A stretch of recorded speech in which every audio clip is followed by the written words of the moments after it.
जिस तरह दरख्त की कीमत उसके पल के हिसाब से होती है, इस तरह इंसान की कीमत उसके अखलाक के हिसाब से होती है।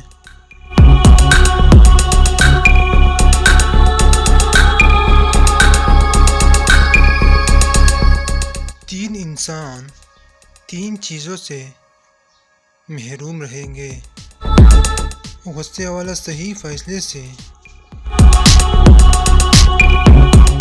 झूठा इज्जत से और जल्दबाज कामयाबी से।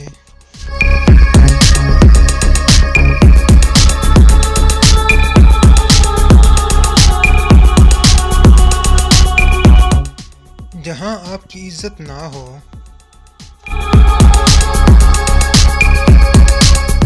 वहां मत जाओ, चाहे वहां काना आपको सोने की प्लेट और चांदी के चम्मच में ही क्यों ना दिया जाए।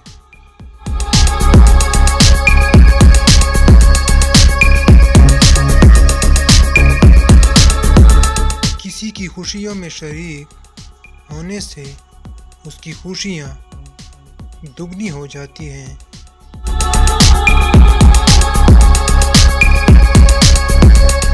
और किसी के गमों में शरीक होने से उसके गम कम हो जाते हैं।